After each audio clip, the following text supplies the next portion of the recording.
Chasser le naturel.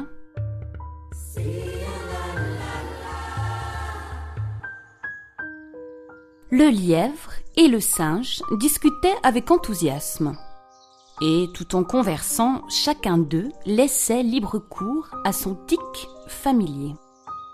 De temps à autre, le singe se grattait avec de brefs coups de patte, tandis que le lièvre, qui redoutait sans cesse d'être surpris par quelque ennemi de son espèce, ne pouvait s'empêcher à tout instant de tourner la tête, tantôt d'un côté, tantôt de l'autre. Les deux animaux ne pouvaient se tenir en repos.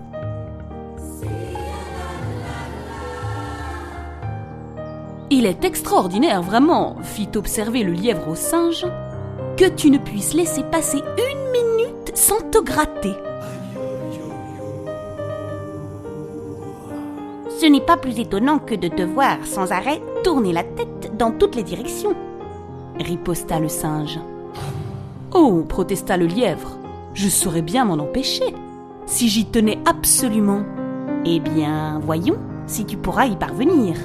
Tâchons, toi et moi, de rester immobiles.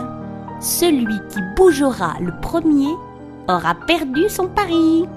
Entendu, dit le lièvre.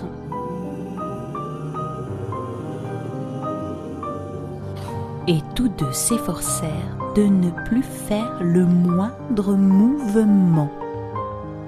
L'immobilité ne tarda guère à leur sembler insupportable. Le singe avait des démangeaisons comme jamais auparavant. Quant au lièvre, il éprouvait de vives angoisses concernant sa sécurité, depuis qu'il ne pouvait plus lancer à tout instant des coups d'œil furtifs vers chacun des points d'horizon. À la fin, n'y tenant plus. « Au fait, dit-il, notre pari ne nous interdit pas de nous raconter quelque histoire pour rendre le temps moins long. N'est-il pas vrai, frère singe ?»« Assurément, » répondit celui-ci, qui se doutait de quelque stratagème de son compère et comptait bien en faire son profit, en s'inspirant de l'exemple qu'allait lui donner le lièvre. « Eh bien, je commence, dit ce dernier. Figure-toi qu'un jour de saison sèche, me trouvant dans une vaste plaine, je courus le plus grand des dangers. « Tiens, s'exclama le singe, il m'est arrivé la même chose. » Oui, poursuivit le lièvre. Je vis des chiens accourir vers moi en aboyant. Il en venait de tous côtés, à droite, à gauche, devant moi, derrière moi. Je me tournais de ce côté, j'en entendais par là, et puis par là, et par là encore.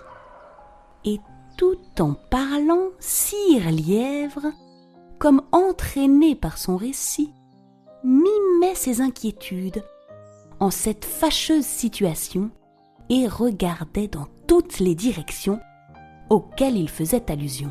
« Un jour, dit-il, je fus assailli par une troupe d'enfants qui me pourchassèrent à coups de pierre. J'en recevais ici. » Il se grattait le flanc droit pour désigner la place où le coup avait porté. « Là, au flanc gauche. Sur les reins, à la cuisse, à la nuque. » Et il indiquait chaque partie du corps qu'il nommait ainsi d'un geste précipité qui faisait cesser l'impérieuse démangeaison. Le lièvre ne pouvait plus contenir son envie de rire. Il éclata. Et le singe, en le voyant pouffer, rit aussi de tout son cœur. «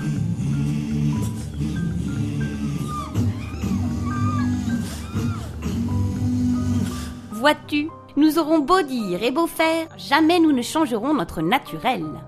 La preuve en est faite et bien faite. Tenons-nous-en là. Aucun de nous n'a gagné le pari, mais aucun ne l'a perdu. »